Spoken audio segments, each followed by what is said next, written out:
Bonjour, c'est encore votre prof de maths sur les rapports trigonométriques. Donc maintenant qu'on s'est parlé de comment est-ce qu'on fait pour calculer un rapport, comment est-ce qu'on fait pour définir un rapport trigonométrique aussi, on peut finalement voir à quoi ça sert. Donc ici, ça sert à quoi en fait? Calculer des mesures manquantes. Donc ce que je vous avais dit avant, c'est que ça sert à calculer en fait si vous avez deux côtés, ça sert à trouver un angle. Et si vous avez un côté et un angle, ça sert à trouver un deuxième côté. Puis là, je vais vous montrer comment est-ce qu'on fait ça. Donc, l'exemple 1. Vous avez un beau triangle rectangle qui a un côté qui mesure 10 cm et un angle qui mesure 40. Donc là, la question à se poser, première affaire, c'est lequel rapport que j'utilise? Quel rapport? Parce que là, j'ai sin, j'ai cos, j'ai tan. Fait que j'ai trois choix, il faut que je sache lequel est meilleur pour moi. Donc, il faut que je me dise, qu'est-ce que j'ai? Est-ce que j'ai l'opposé? Est-ce que j'ai l'adjacent? Ou est-ce que je cherche aussi? Et est-ce que j'ai l'hypoténuse? Donc, le côté qui est 10 ici, c'est l'hypoténuse. Hein, on s'entend, là, c'est le côté le plus grand du triangle rectangle, donc c'est l'hypoténuse ici. Qu'est-ce qu'on cherche? Donc, on a l'angle ici. Puis là, je vous pose la question, le côté qui est ici, est-ce que c'est le côté opposé à 40 degrés ou c'est le côté adjacent à 40 degrés? Puis là, vous allez me dire, c'est le côté opposé. Parce qu'ici, le côté qui est là est opposé. En fait, il n'est pas adjacent, donc il n'est pas collé sur l'angle, donc c'est un côté opposé. Et ça veut dire que je cherche l'opposé. Puis là, la question qu'on se pose, c'est quel rapport contient l'opposé et l'hypoténuse? Pas tous en même temps. Donc, comment je fais pour le savoir? Sur Catoa. Je peux me l'écrire ici. Puis me dire, quel rapport a opposé et hypoténuse là-dedans? Donc, ça devrait être lui. Parce qu'il y a donc sinus est égal à l'opposé sur adjacent. Donc, l'opposé, je vais l'écrire ici. Sin est égal à opposé sur adjacent. Et ici, l'opposé, on le cherche. L'hypoténuse, c'est égal à 10. OK? Et ici, le sinus, là, il faut utiliser l'angle. Donc, c'est sinus de 40 degrés. Bon, puis le sinus de 40 degrés, on l'avait calculé même plus tôt ensemble. Donc ici, sin de 40, c'est égal à 0,64. Et ici, justement, là, c'est égal à quelque chose sur 10. Bon, ici, là, on a plusieurs façons de voir les choses. On peut multiplier par 10 de chaque côté, ce qui est valide. Mais moi, ce que j'aime bien, c'est juste dire, on fait un produit croisé, parce que ça, c'est 0,64 sur 1. Donc ici, je fais, ma réponse, c'est, c'est 10 fois 0,64 divisé par 1. Donc si je fais 10 fois 0,64 divisé par 1, ça me fait 6,4 cm. Donc ça veut dire que le côté qui est ici mesure 6,4 cm. Cool! Puis là, qu'est-ce que je pourrais vous poser comme question, c'est comment on ferait pour aller chercher lui? Ici. On a deux choix. Soit on fait un autre rapport trigo, on utilise le cos. OK, parce que là, il y a l'adjacent. Ou on fait Pythagore. Parce que Pythagore, c'est le dieu. OK? Il peut faire ce que vous voulez. Quand vous voulez. Faut juste pas l'oublier. OK? Donc, plus tard, je vais vous demander de compléter un triangle, de trouver tous les côtés. Le troisième côté, vous pouvez toujours le trouver avec Pythagore. OK? Exemple 2, maintenant. Bon, là, on a un angle ici. Là, vous allez me dire, « Oh non, monsieur, l'angle est en haut maintenant, qu'est-ce que je fais? » Il faut regarder le triangle. OK? Il faut que je me dise quel côté j'ai.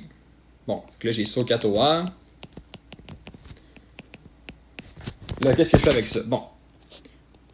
L'angle ici. Ce que je cherche, là, c'est-tu l'opposé, c'est-tu l'adjacent, c'est-tu l'hypoténuse? Qu'est-ce qui est... Parce que bon, on s'entend que ça ici, c'est l'hypoténuse. Okay? Ce grand côté-là. Fait que c'est clairement pas lui qui a rapport ici. Donc, ce qu'on cherche ici, c'est l'adjacent, parce qu'il est collé sur l'angle. Et ça ici, ce serait le côté opposé. Donc, je cherche l'adjacent. Je connais l'opposé. Je sais que c'est 9 cm.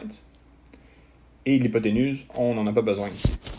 Donc, quel rapport a O et A ensemble, toi.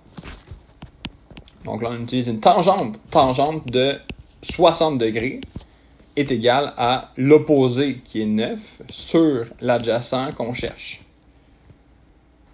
Cool. Puis là, ben, tan de 60 degrés, on l'avait calculé aussi, mais je vais juste le refaire pour l'avoir devant moi.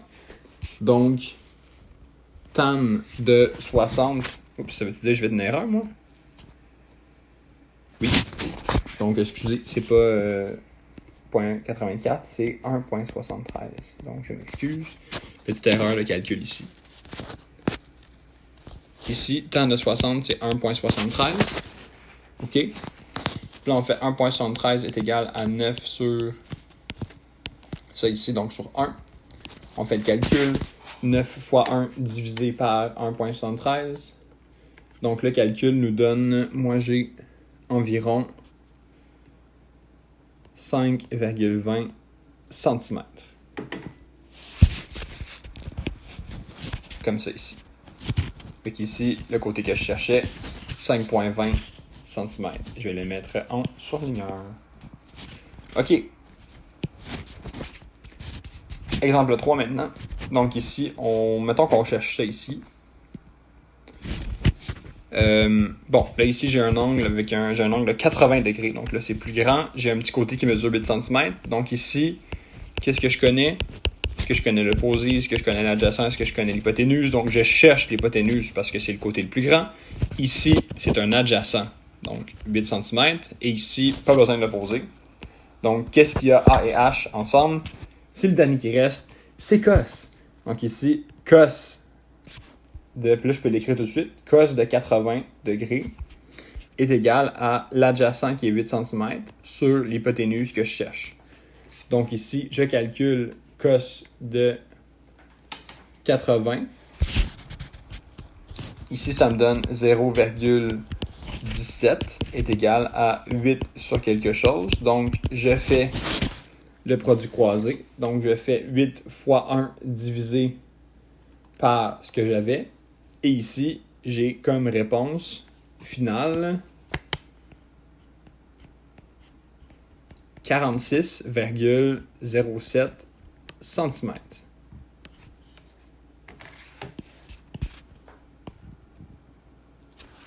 Et donc ici, 46,07 cm.